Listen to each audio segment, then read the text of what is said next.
Hello and welcome to the video. New Year's Day was an instant pop hit for U2 when it was released on January the 10th, 1983. It's the third track off their third album called War. It's usually rolled out at the end of the year to coincide with the resetting of the calendar for New Year's Eve. But the main lyrical theme of the song isn't known to a lot of U2 fans. It wasn't known to me until I did this video. I just thought it was a song about New Year's Day, intertwined with a little bit of a love in there. It's been played on every U2 tour since its live debut on December the 1st, 1982 at Tiffany's in Glasgow, Scotland. So that makes it the 7th most played song by U2. Sunday Bloody Sunday was also debuted at that same gig, which became a big hit for U2, and a lesser played song called Surrender was also debuted. The lead single from U2's War album, it was their first big international hit, and it changed their career from that point on. It charted in Belgium, Norway, Austria, the Netherlands, Sweden and Ireland. It got to number 10 in the UK single charts and broke into the Billboard Top 100 in America, peaking at number 53, which was the first song that they'd had go onto that chart. It's also included on Rolling Stone's 500 Greatest Songs of All Time. The music video for the song was filmed in the dead of winter in Sweden, 1982. It was one of the first videos to be prominently featured on MTV. The scene of the four people riding horses in the video weren't actually the members of U2, that's why you can't see their faces. It was four Swedish teenagers that had taken over the role for the band because they'd been working in the sub-freezing temperatures the day before and was still recovering from it.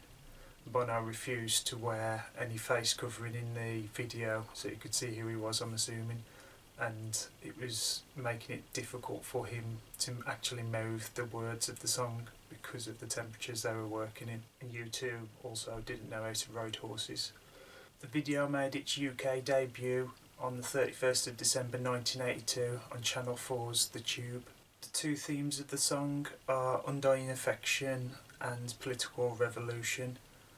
Maybe it's a play on words for U2's undying affection for political revolution. Or maybe I just made that up. For the most part, the song lyrics are about the Polish Solidarity movement, referring to the persecuted leader of the Polish Solidarity movement, Lech Walesa. Martial law in Poland was in effect from December 1981 until July 1983. This song was released in the January of 1983.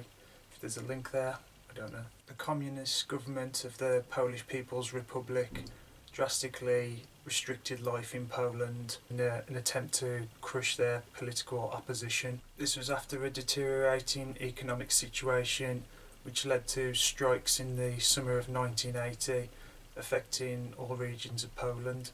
In 1980, the Solidarity movement challenged the oppression of the Polish government.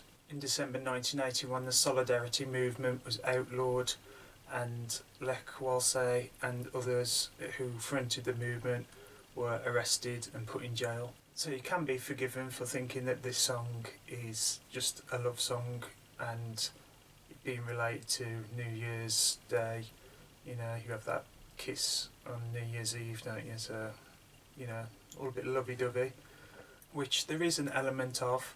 You know, there's all these world-changing events going on outside, but through Bono's eyes it just seems like another day, New Year's Day. That's where the lyric "nothing changes on New Year's Day" comes from, even though things were changing. So it said that it was a love song to begin with, dedicated to his wife that he just married, Ali. As the band worked on it, it adapted and changed as it went on.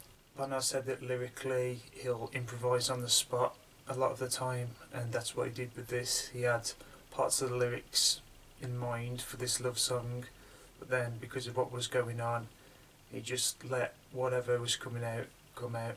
He said he must have been thinking about Lech Walesa being in jail and other members of the Solidarity movement, and it just came out in his lyrics.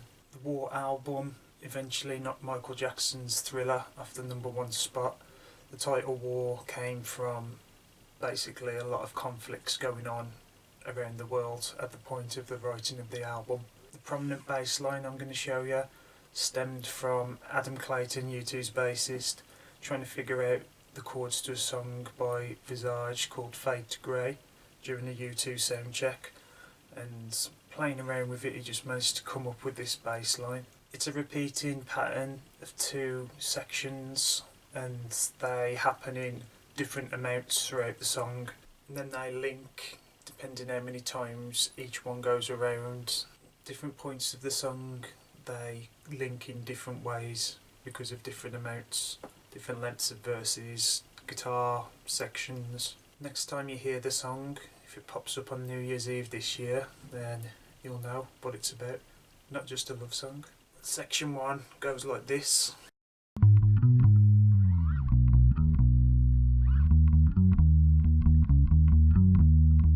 Section 2.